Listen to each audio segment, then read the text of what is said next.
el tiempo, ¿verdad? Del mensaje de la palabra, ¿verdad?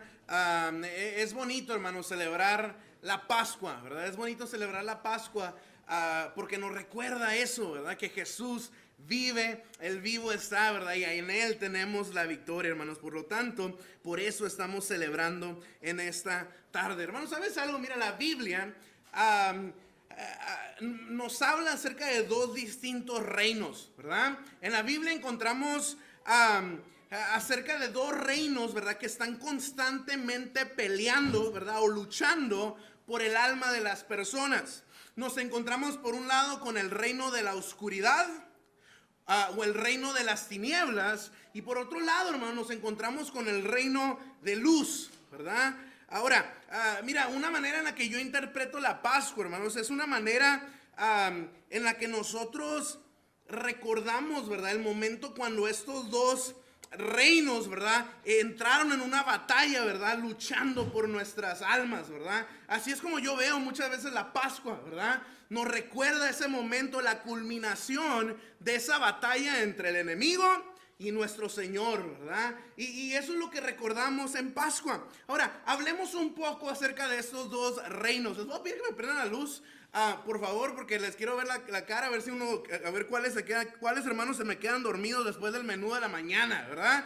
Entonces, para darnos cuenta, ¿verdad? Les voy a pedir que nos prendan la luz, ¿verdad? Y hermanos, también los invito a que saquen sus Biblias para darle seguimiento al mensaje. Ahora, les comento, ¿verdad? En la Biblia encontramos esa batalla entre dos reinos. El primer reino, hermanos, es el reino de la oscuridad o el reino de las tinieblas. El reino de las tinieblas, hermanos, es controlado por un ser, hermanos, que ustedes conocen, ¿verdad? Y muchos de ustedes han escuchado de él. Es controlado este reino por Satanás, por Lucifer, por el diablo, ¿verdad? Ese es el reino de las tinieblas. Pablo, hermanos, dijo allá en Efesios capítulo 2, versículo 2, dijo lo siguiente: vivían en pecado igual que el resto de la gente, obedeciendo al diablo, dice así. Y mira la manera en cómo Pablo describe a Satanás. Dice: el líder, de los poderes del mundo invisible, dice así Pablo. Oh, hermanos, ese es Satanás. En otras versiones se refiere a Satanás de la siguiente manera: el príncipe de la potestad del aire, o el príncipe de lo invisible. Ese es Satanás.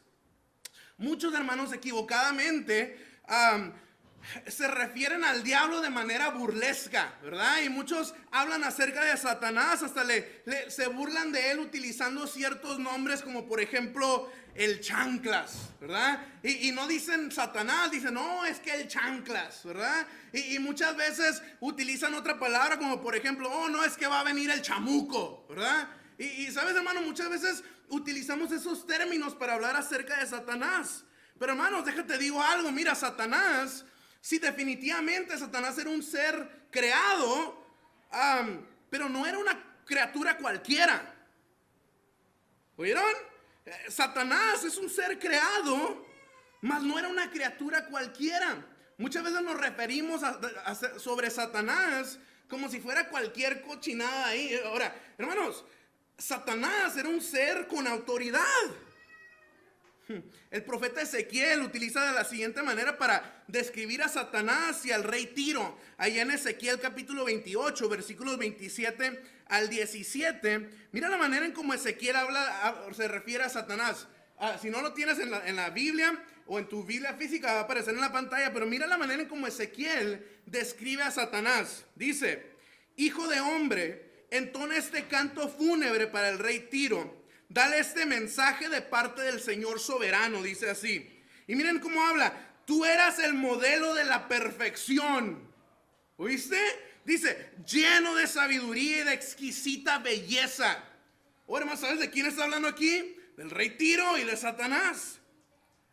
Estabas en el Edén, el jardín de Dios. Tenía la ropa adornada con toda clase de piedras preciosas, cornalina rojiza, peridoto verde pálido, adularia blanca, berilo azul y verde, ónice, jaspe verde, lapislázuli, turquesa y esmeralda, todas talladas especialmente para ti e incrustadas en el oro más puro. Oh, hermano, está hablando acerca de Satanás.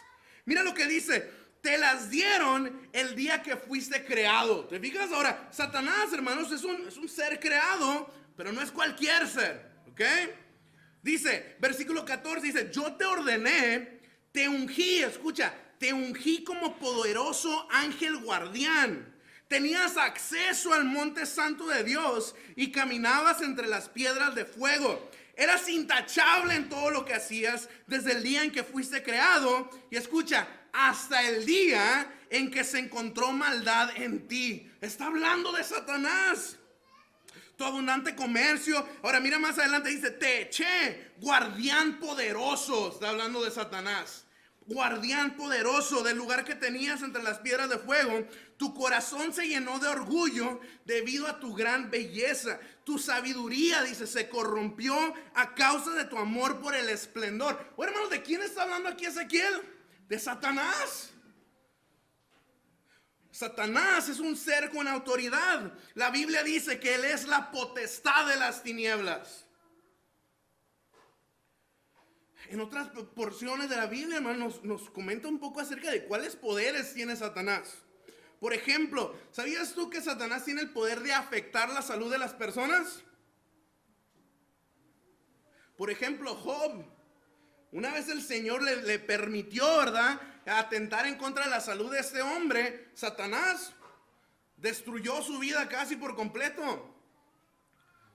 Otro ejemplo de que Satanás tiene poder sobre la salud de las personas es la mujer lisiada por el espíritu maligno. ¿Se acuerdan de eso? Lucas 13:11 dice lo siguiente. Dice que Jesús, hermanos, vio a una mujer que estaba lisiada. Escucha, a causa de un espíritu maligno, dice así. Satanás, ¿te fijas? Satanás, hermanos, tiene la capacidad de tentar a las personas. Cuando Jesús, hermanos, predijo la negación de Pedro, Jesús dijo lo siguiente, Lucas 22:31, dijo, Simón, Simón, Satanás ha pedido zarandear, dice, a cada uno de ustedes como si fueran trigo. ¿Te vio la imagen? De, los quiere zarandear, los quiere mover bruscamente. Oh, hermanos, Satanás tiene la capacidad de hacer eso con la vida de las personas, ¿sabías? Muchos hermanos equivocadamente, ¿verdad? A la hora de pensar en Satanás,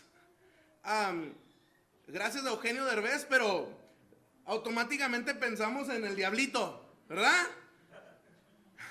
y automáticamente pensamos en aquel diablito que ¡pum! Le apachurra el botón y se tropieza la persona, ¿verdad? Y va corriendo y eso, y ¡pum! Le apachurra y se cae. Pero hermanos, qué equivocados estamos. Estamos subestimando el poder de Satanás. La Biblia, hermanos, nos dice que Satanás no tan solo, hermanos, tiene la capacidad de hacer indefensas travesuras. Oh, hermanos, no, Satanás, mira lo que dice Juan 10:10, dice, el enemigo no viene sino para hurtar, matar y destruir, dice. Oh, hermanos, ese es Satanás. Efesios 6:11-12 dice lo siguiente, vestíos de la armadura de Dios, dice Pablo, porque no tenemos lucha contra sangre y carne, escucha esto, sino contra principados, contra potestades, contra los gobernantes de las tinieblas de este siglo, contra, escucha, huestes espirituales de maldad, dice así Efesios. ¿Sabes? En otras versiones dice ejércitos espirituales de maldad. Oh, hermanos, Satanás tiene demonios y tiene muchos demonios. Ese es Satanás.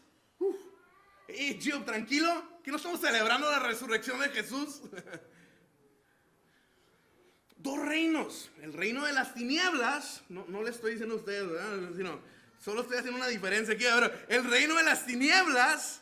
Y el otro lado, hermanos, tenemos el reino de la luz. El reino de la luz. Colosenses 1:3, hermanos, se refiere a este reino como el reino del Hijo amado, dice así.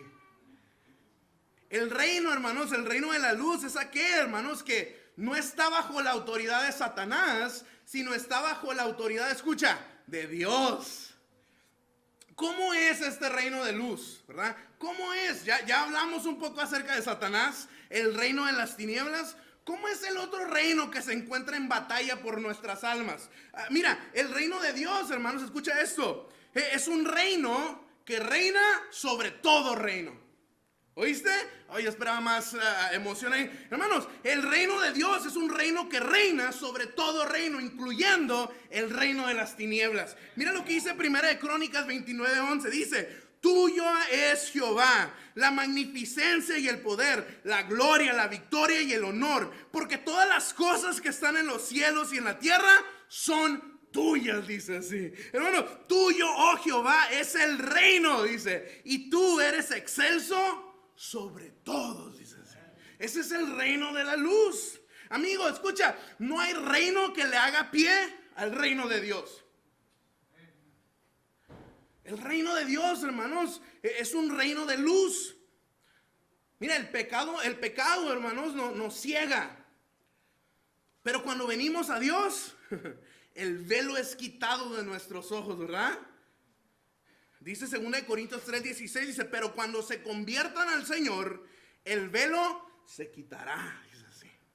Mateo 4:16 dice lo siguiente: el pueblo asentado en tinieblas, escucha, vio gran luz, y los asentados en región de sombra de muerte, luz les resplandeció. Dice así. Oh, hermanos, el reino de Dios es un reino de luz. No tan solo eso, hermanos. Mira, el reino de Dios es un reino sobre todo reino. Es un reino que te controla todo lo que está alrededor. El reino de Dios, hermanos, es un reino de luz. Pero escucha esto, mira, el reino de Dios, hermanos, es un reino o es un lugar seguro. Me encanta, hermanos, cómo Jesús describe el reino de la siguiente manera, y en Mateo 19:14. Muchos de ustedes lo han escuchado, ¿verdad? Pero Mateo 19:14 dice lo siguiente: pero Jesús dijo: dejad a los niños venir a mí, y no se los impidáis. ¿Por qué? Porque de los tales es el reino de los cielos. Oh, hermanos, dejen que se acerquen los niños a Dios. Ahí encuentras un lugar seguro. Hermanos, el reino de Dios le pertenece a los niños. El reino de Dios es un lugar seguro para ellos. El reino de Dios, hermanos, también escucha, es un lugar de esperanza.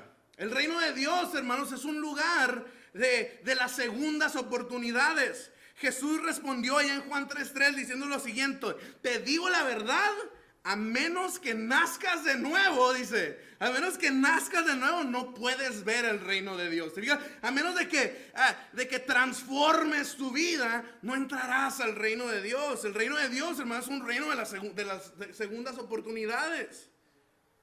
En el reino de Dios, hermanos, escucha, las vidas son restauradas, familias son restauradas, matrimonios son restaurados en el reino de Dios, hermanos. ¿Te fijas la diferencia entre los dos reinos? Mientras en el reino de las tinieblas, hermanos, es un reino de maldad, la Biblia me dice que el reino de Dios es un reino de bondad. Mientras la Biblia me muestra que el reino de Satanás es un reino de oscuridad, la Biblia me dice que el reino de Dios, hermanos, es un reino de luz perpetua. Mira lo que dice Isaías 60:19, dice: ya no necesitarás que el sol brille durante el día, ni que la luna alumbre durante la noche. ¿Por qué? Porque el Señor tu Dios será tu luz perpetua, y tu Dios será tu gloria. ¿Sabes qué significa luz perpetua? Es una luz eterna, una luz sin final. ¿Qué diferencia de reinos? Amén. Una batalla entre reinos. ¿Te fijas? El reino de la oscuridad y el reino de la luz.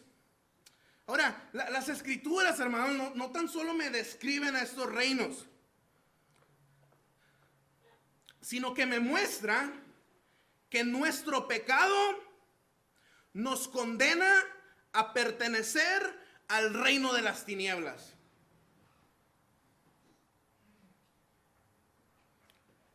¿Oíste eso? Nuestro lugar, hermanos, a causa de nuestro pecado, está en el reino de Satanás. Ahí tú y yo cabemos perfectamente a causa de nuestro pecado.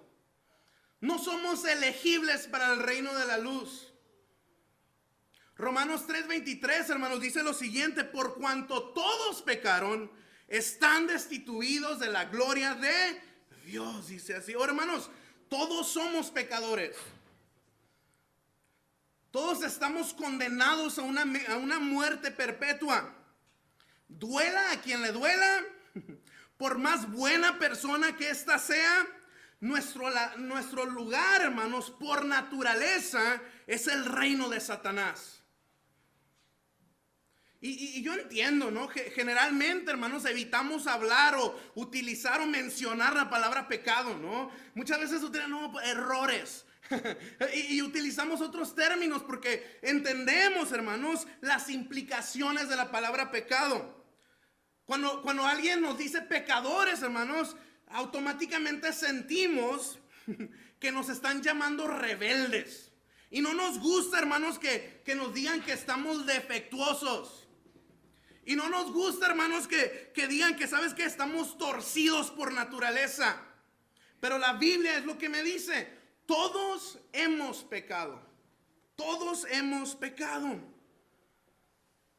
Te lo repito: nuestro pecado nos hace inelegibles para el reino de luz. Qué mala noticia, ¿verdad? ¿Te acuerdas que al principio te mencioné que a mí la Pascua me recuerda esa batalla entre el reino de luz y el reino de las tinieblas? Y yo cuando pienso en Pascua no veo un conejito brincando todo feliz. Yo veo una batalla, hermanos, entre dos reinos. Eso es lo que a mí me recuerda la Pascua. Mira lo que dice Colosenses capítulo 1, versículos 13 al 14. Mira lo que dice una vez más. Dice Colosenses 1, 13 al 14. Dice: pues Él... ¿quién es Él? Dios, Jesús, nos rescató del reino de la oscuridad y nos trasladó al reino de su Hijo amado, quien compró nuestra libertad y perdonó nuestros pecados. Hermanos, otras versiones dicen lo siguiente: en quien tenemos redención por su sangre, al perdón de pecados. Dice así, hermanos. Oh, hermanos, el Señor nos trasladó de un reino al otro. En aquella batalla, hermanos, la cruz fue el armamento que Jesús utilizó para ir en guerra.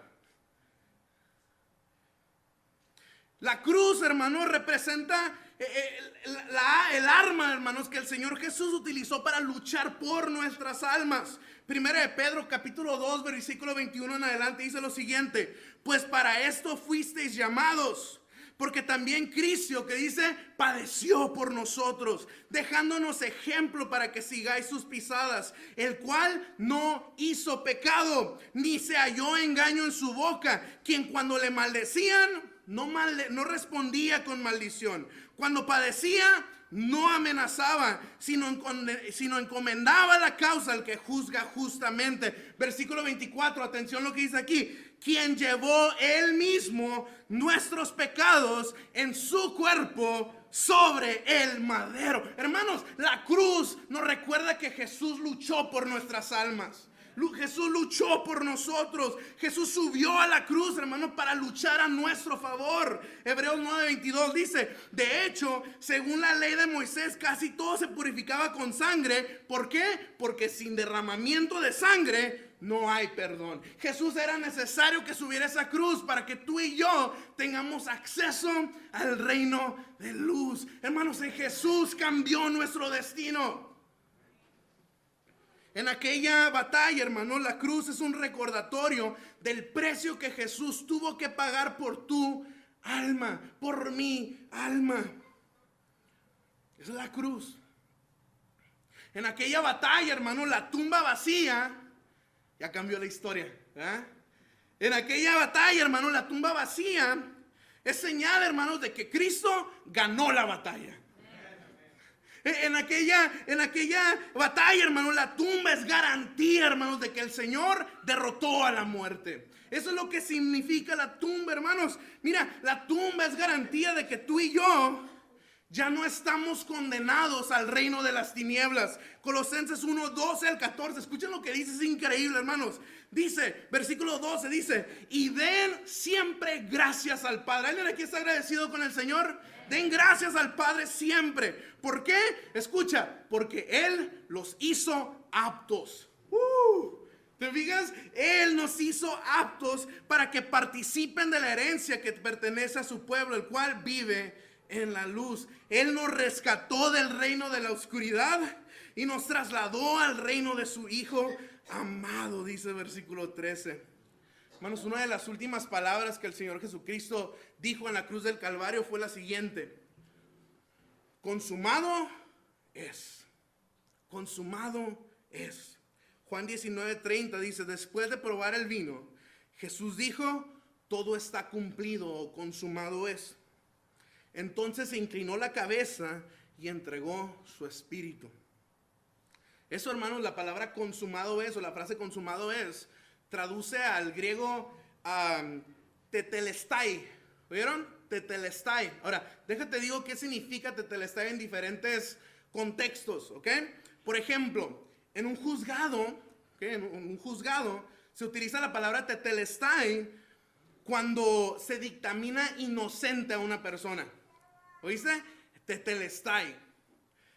En el ámbito de los negocios, hermanos, tetelestai es una palabra que se utiliza cuando se salda una cuenta. Cuando se paga la cuenta por completo. Es tetelestai en el ámbito de los negocios. En una guerra, la gente grita tetelestai, ¿sabes cuándo? Cuando la batalla se ganó. El Señor, escucha esto, el Señor nos ha declarado inocentes. El Señor, hermanos, Jesús ha pagado la deuda. Su resurrección, hermanos, nos garantiza la victoria sobre la muerte. ¿Alguien está agradecido por eso? Antes, hermanos, no éramos elegibles para el reino de Dios. Antes no teníamos acceso al reino de luz, pero Él nos hizo aptos. Él nos hizo elegibles. Él nos dio entrada.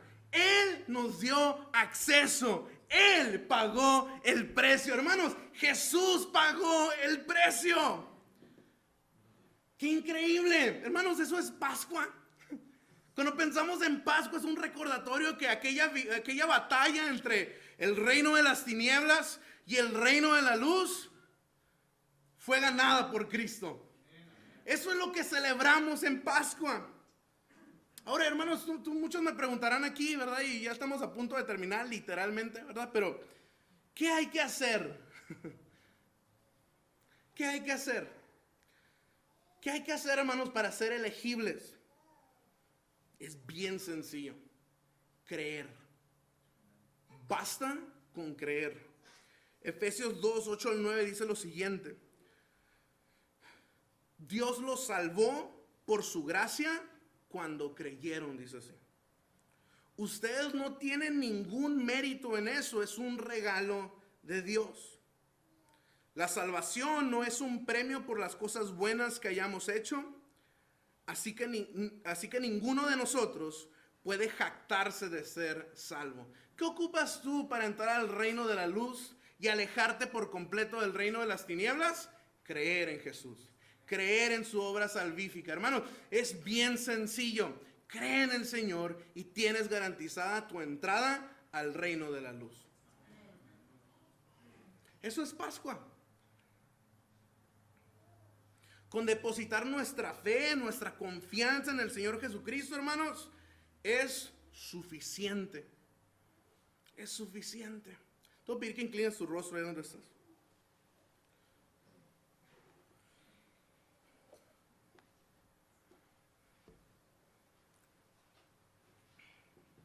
Señor, en esta tarde te quiero pedir que tú ablandes el corazón de aquellas personas que tal vez escucharon tu evangelio por primera vez, o tal vez el día de hoy han entendido, Señor, la lucha que tú tuviste que enfrentar por la salvación eterna de nuestra alma.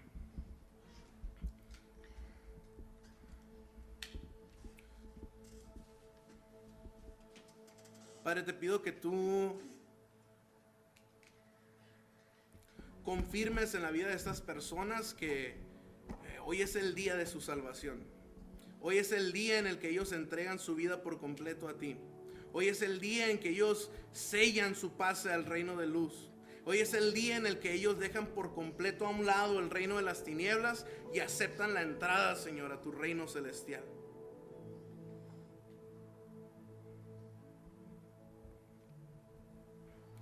Toca el corazón de estas personas.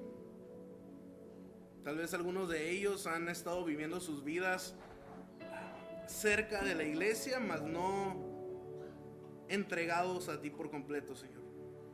Hoy es un buen día, Señor, para que ellos confirmen que su ciudadanía está en el reino de los cielos. Toca el corazón de estas personas.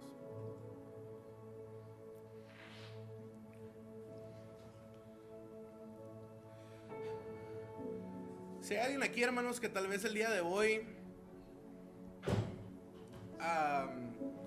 pudo reconocer que es necesario que ellos se entreguen su vida por completo al Señor para que puedan tener acceso al reino de los cielos, hoy es un buen día para entregar tu vida al Señor. No sé cuántos años lleves coqueteando con la iglesia o cuántos años lleves alejado de la iglesia o del Señor, pero hoy es un buen día para sellar tu pase al reino de los cielos. Si hay alguien aquí que le gustaría entregar su vida en esta tarde al Señor, le voy a pedir que levante su mano ahí donde está. Levanta tu mano bien alto, me gustaría orar por ti. Dios te bendiga, hermano, Dios te bendiga. Dios te bendiga, Dios te bendiga. ¿Alguien más que le gustaría entregar su vida al Señor en esta tarde y decir, sabes que yo ya no pertenezco al reino de las tinieblas, yo pertenezco al reino de Dios? ¿Alguien aquí quiere entregar su vida en esta tarde? ¿Alguien más? 2 personas, ¿verdad?, que entregaron a su vida en esta tarde.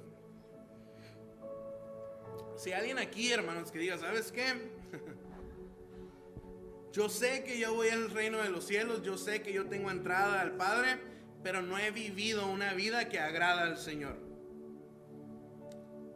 Si tú eres una de esas personas que el día de hoy dices, sabes que he ignorado por completo lo que Dios tuvo que hacer para que yo me acercara a Él, y aún así estoy tan lejos del Padre, y tal vez hoy quieras ponerte a cuentas con el Señor y renovar tus votos con el Padre, hoy es un buen día también para hacerlo. No desaproveche esta oportunidad. Nunca sabemos cuándo va a ser la última oportunidad para rendir cuentas con el Señor. ¿Hay alguien aquí que le gustaría rendir cuentas con el Señor esta tarde? ¿Sabes qué, Señor? Vamos una vez más. Tú eres el Dios de segundas oportunidades. Nos levantamos una vez y vamos a entregar, vamos a hacer bien las cosas. ¿Alguien aquí que quiera entregar su vida o renovar sus votos con el Señor? Dios te bendiga, Dios te bendiga. ¿Alguien más? ¿Alguien más? Dios le bendiga, hermana. Dios te bendiga, mi hermano. Dios te bendiga. ¿Alguien más? Dios te bendiga, hermano. No, pida a todos, hermanos, aquellos que levantaron su mano, pónganse de pie. Dice el Señor, ¿verdad?, que aquellos que le reconocen enfrente de los demás, el Señor les reconocerá también. Ponte de pie, ¿verdad? Me gustaría orar por ti en esta tarde. Señor, te agradezco porque en esta tarde podemos agradecerte porque tú has traído salvación a nuestra iglesia. Te agradecemos, Padre, porque hoy celebramos que 2 vidas nuevas, Señor, se acercan a tu reino y pertenecen a ti por la eternidad, Señor. Estamos agradecidos por ello, Señor, porque sabemos que tu sacrificio no fue en vano. Aquella sangre que tú derramaste en la cruz del Calvario sigue trayendo frutos, Padre. Te pedimos por la vida de estos 2 jóvenes que entregaron sus vidas a ti, Padre, que ellos se puedan entregar por completo, que buscan manera de conectarse con la iglesia, de servirte a ti, Señor. Haz algo grande en sus vidas. Y por aquellas personas que se levantaron reconociendo que tal vez se encuentran lejos del Señor y que tal vez no han estado viviendo acorde a tus mandamientos y acorde a tu voluntad, Padre, te damos gracias por la valentía que han tenido, Señor. Y te pido, Padre, que tú derrames bendición especial en la vida de cada una de estas personas. Que ellos vean a tu Espíritu Santo trabajando, transformando sus vidas cada día, Señor. Gracias, Señor, por la vida de estas personas. Iglesia, le voy a pedir que todos se pongan de pie. Vamos a terminar con una oración. Padre, una vez más te agradecemos porque podemos celebrar tu resurrección, Padre. Te agradecemos, Padre, por haber entregado tu vida, pero también te agradecemos, Padre, por haber cumplido tu promesa. Tú dijiste que ibas a vivir y vivo estás. Gracias te damos por esto. En el nombre de Cristo Jesús. Amén.